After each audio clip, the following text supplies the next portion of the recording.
Wait, what? That was my reaction when I got the press release declaring that the Ford Motor Company, yeah, the guys who led the industry in recalls the last couple years, had made such an improvement in their quality that they are now the number one mass market company on the 2026 JD Power Initial Quality Study. Turns out the Ford Motor Company is making a lot of changes the last couple of years, and they've been waiting for these study results to know if they've improved or not. And they did? They're better than Lexus and Toyota? What? This is kind of crazy stuff. Hey, it's Tim. Pickup Truck Plus SUV Talk, the F-150 and Ford Super Duty also led the way for initial quality. Let's get into that report, what's going on with that report, why it matters a lot more than most people think, and what Ford is doing to the point of improving quality that you can eat off of their factory floor. Yeah, this is kind of a bizarre story. It's on our website, pickuptrucktalk.com. So we have lots of stuff going on here, and I'll get to the story here in the corner. Yeah, Ford credits veteran engineers over AI as well. There's an AI angle here too. So you don't like AI, guess what? They made some missteps with that, and they brought back what they called, not they called, but the journalists are calling gray hair engineers to teach the young engineers about quality improvements. And they downplay AI's role because they thought maybe AI would replace those gray hair engineers. It turns out it did not. So here's what's going on. This study looks at initial quality first time, and Ford topped the study for the first time since 2010. 16 years since Ford has been on top for mass market brands. So we'll get a little bit more about this, but luxury brand Porsche, I think we should say, whatever I'm saying, led the way, but mass market brands here. Ford has spent several years making headlines for recalls. This is what makes the story so surprising. If you've been following news here on pickuptrucktalk.com or Pickup Truck Plus SUV Talk, your YouTube channel, you know I've been doing story after story about how Ford is like crushing the market and number of recalls for all the vehicles. And now they lead the way in quality. Have they really turned a page? That's the biggest question. So they didn't just improve on the JD Power Initial Quality Study. They really improved. They're the highest ranked mass market brand first time 16 years. F-150, Super Duty, and Mustang also have top honors. They really did a lot of things. So they say experience beats AI alone. Like I said, they brought back a bunch of gray hair, like myself, engineers, and they said, quote, artificial intelligence is a fantastic tool, but it's only as good as information that you use to train it, Charles Poon said. Mistakenly, we thought that just by introducing artificial intelligence and ingesting the design requirements that we had, it would produce a high-quality product. It did not. So now they're going back and bringing back these engineers. Working on this since, I guess, 2023. The veteran engineers now mentor younger employees, lead design reviews, even help improve the AI systems Ford uses throughout product development. And this photo here is interesting. Ford also decided to make a change. They bring in the all parts of the process. So they're bringing in suppliers more earlier on. They said they're bringing in the lead teams for like engineers, for components in the factories, for all stuff, bringing these teams earlier on to try to figure out to build the best quality product at the end result. Instead of these teams working in silos, they're bringing them together before the product launches. Kind of makes some sense. So they're doing this as well. And then this is an interesting photo here I put in the story. So this is one of the things that Ford has talked about. They've cleaned the factory. They've looked at all the processes the best they can, and they've improved everything to the point where the factory floor is so clean. This is a photo of their team eating cookies off the factory floor. That's how detailed they're saying they got down to improving their entire process. So it'd be great because I've had some Fords in the past. I've owned them. I've had my share of rattles. I've had my share of quality issues, of recalls. It'd be nice to not have to deal with that stuff anymore. So this didn't happen overnight. Ford says it's improved by 41 problems per 100 vehicles. That's the standard measurement for JD Power. We'll get to those details. That doesn't mean 41 engine problems. Doesn't mean 41 transmission problems per 100 vehicles. This is a measurement that is not so catastrophic. Like the report, one of the big issues of the report is cup size holders. It's infotainment issues, glitches like this. So, and that really does matter in the first 100 or 90 days ownership. I'll get to those as well, why that really matters. So the result was initial quality. The recall question still remains, what's going on in the recall history? Can they improve the recall history now moving forward? I understand there's going to be customers who are still going to have ill feelings toward the company. I still got my concerns, right? So having owned Fords, having recalls of my Ford products, having some issues with those Ford vehicles, I'd like to be moving forward. Okay, all right, fine, moving forward. Maybe we can trust Ford to have quality be better in the future. That'd be great. So that's the question there. Why initial quality matters, and I'm going to sum it up here to be really simple. A lot of people will only focus on long-term reliability, and they'll say initial quality awards are meaningless. It's just a very incomplete way to judge a vehicle. You got to look at the whole vehicle. So it's like if you've never bought a brand new vehicle, or if you've never bought maybe a used vehicle as well, the first 90 days are pretty important.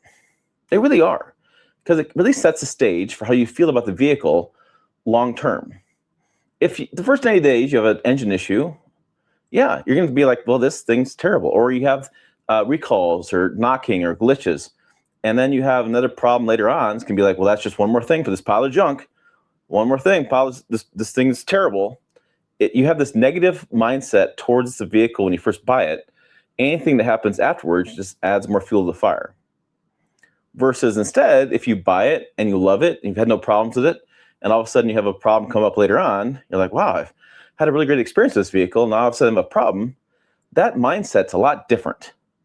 And it's really hard to change that mindset either way, whether you have a negative viewpoint towards it or a positive viewpoint towards it turn negative. That makes a big difference in how you view your long-term reliability. It does. And like I said, I've owned lots of vehicles. I've sold vehicles. I've bought used vehicles. I've done it all. And it really does make a difference in how your overall view of long-term reliability. Yeah, everybody wants to say, what's it going to do in 200,000 miles, Tim? That's a big issue. That's really what matters. And I agree. But that's long-term reliability as one thing, initial quality. They're both important metrics in their own way. One's not more important than the other. Sure, you could say, yeah, I just want the engine to run 200,000 miles. We all want that. But you also want to have a good vehicle when you bought it, because as we know, truck prices are getting more expensive, and you want to have something you feel good about, the fact that you paid that much money for, and you don't want any problems. So you want both things to be true. That's my point here. So you want both things to be true when you have that. And so when you look at stuff as far as early on major problems, like for example we had the Tacoma iForce Max that suffered a catastrophic engine failure because they missed something in the assembly process that caused the engine to fail. You can click the story here and read more about it on the website. That was only 200 miles on the odometer. I find a lot of times things happen early on in the first 10,000, 20,000 miles as far as catastrophic engine failure, because if a part's going to fail, it's going to fail early on, or assembly issue is going to come up early on, okay? Then you get to that warranty period, then you get past the warranty period to 200,000 miles, 100,000, whatever those period happens, and you'll start noticing other things. So this is the kind of data that initial quality studies meant to capture. Not every problem is a squeak, rattle, or software glitch. Sometimes it's a major mechanical failure that happens in early time. And that's why the initial quality matters. So I want to look at those things, because you want to be able to buy a vehicle and not have it in the shop as soon as you get it. That's a big issue. So let's go back to the study and look at what's going on. So these studies come out. I was in Menards yesterday, and I saw on the side of the Menards truck was a JD Power sticker on that. JD Power does not just the truck stuff. People, it's always funny in the comments. I read these comments all the time. People are like, well, JD Power only does trucks. No, man, they do trucks. They do hospitals. They do assembly plants. They do all sorts of stuff. And when I talk to OEMs about this stuff, they're like, man, we can't wait for these awards to come out, because they want to know how they got ranked. They want to know what happened, and they want to know how consumers looked at their products. It's just another data source for them to see how they're doing. This is like a scorecard for them, and they're like, oh yeah, did we do better? Did we do worse? Where do we have to improve at? And I remember talking to Ram CEO Tim Kuniskis, and he's like, oh yeah, when JD Power came out with their report, we knew exactly what the problem was. We knew it was in our factory, and we already been working on it. So we anticipated the reports would come out pretty bad, because we knew we had some problems internally, and the report just reflected that. So that makes sense. And so Ford, for example, like we talked about earlier, had been working on these issues for a while, and he knew that they were hoping these issues would be reflected in this new report. And so interior quality improves in 9 to 10 categories. Infotainment system problems increased year over year, driven by connectivity issues. So it's interesting. The connectivity issues are the biggest problem. Your cell phone connecting to the vehicle, that remains a huge obstacle, and it's a huge obstacle for OEMs because your cell phone will update, the software will update, and Google or Apple or Android Auto, whatever, Google won't tell the automakers they're doing an update. And so then the automakers have to scramble to do an update of their system to counteract what the update was from Apple. I know Apple's really a big issue. That's probably driven behind the reason why GM wants to break off from doing Apple CarPlay and Android Auto, is because connectivity becomes a big issue. They get dinged on JD Power over this, and they're tired of getting dinged on the initial quality of connectivity issues. So that's why automakers are kind of fighting back against Apple and Android Auto, because of the connectivity issues of the cell phones not connecting right. It's a big issue. Infotainment. Oh, what did I do here? I pressed the wrong button. But infotainment screen, touchscreen displays, greatest contributors to driver distraction. Like there's a headline there. There's so problems per 100. The total number of reported problems in new vehicles improves to 175 problems per 100 from 192. So less problems. Best year-over-year improvement. Reported problems is getting better. This year, premium brands improved less. Infotainment brings quality challenges. Improvements abound. Cup holders are the biggest single contributor to the year-over-year improvement in initial quality. Yeah, cup holders. So some of this report is kind of goofy because I'm like, what the hell? So they're based on more accessible location and capacity to hold a variety of cut sizes of water bottles. The year also saw significant improvements in driving assistance alerts, electronic vehicle range, and road noise, and body panel fit and finish. So, okay, I'll give you body panel fit and finish. That should be a topic, but electric vehicle range, how's that a quality issue? Some of this stuff's ridiculous. Yeah, I talked about distraction to driving. Sure, fine, whatever. All right, so Porsche is the highest ranking brand overall. Among premium brands, Genesis, Lexus. Ford ranks highest with score 152. Nissan and Buick ranked second and third. But we'll just scroll down to the full results here. And they have plant quality awards as well. They did the plant quality award for Toyota, and there's a plant quality award for Hyundai as well. And then JD Power has their little snippet about what's going on. So initial quality, we have Porsche, Genesis, Ford, Lexus, Nissan, Buick, Hyundai, Subaru. The average is 175. Below that is Toyota, notably, GMC, Acura, Mazda, Volvo, Ram, Cadillac, Volkswagen. Infiniti is at the very bottom. I was looking for Chevrolet. Oh, Chevrolet is up at 171. So that's quite a bit better than Toyota, actually. I think Toyota has kind of dropped quite a bit. Usually it's Toyota at the top. So they had quite a bit of drop here from year over year in my reporting on this. Every year I kind of do reporting on this stuff because it's interesting. So top segments, let's talk about trucks. Let me scroll down. Top three models in the segment, SUVs as well. We have the midsize SUV, the Chevrolet Blazer, small premium SUV, BMW X2, compact Nissan Rogue, beats Escape and the Envision, and the Escape is dead. So it's coming in that category. Hyundai Venue, Hyundai Kona, Buick Encore GX, small SUV. Compact premium is Lexus NX, Jaguar F-Pace. Large SUV, Tahoe and Sequoia Thai. Ford Expedition comes in last as far as that group goes. If you don't see a vehicle listed, that means it did not do above average. So it says right here, no other model in the segment performed at or above segment average. So that's why they show them here. Midsize premium SUV, Cadillac, Lexus RX, Lexus TX, Subaru Ascent, Ford Explorer, Kia Sorento, and the upper midsize SUV and premium BMW X6, Genesis GV80, Porsche Cayenne in the premium SUV. And by the way, I have asked JD Power for the full list of this stuff as far as where all the vehicles ranked, and they won't give it to me.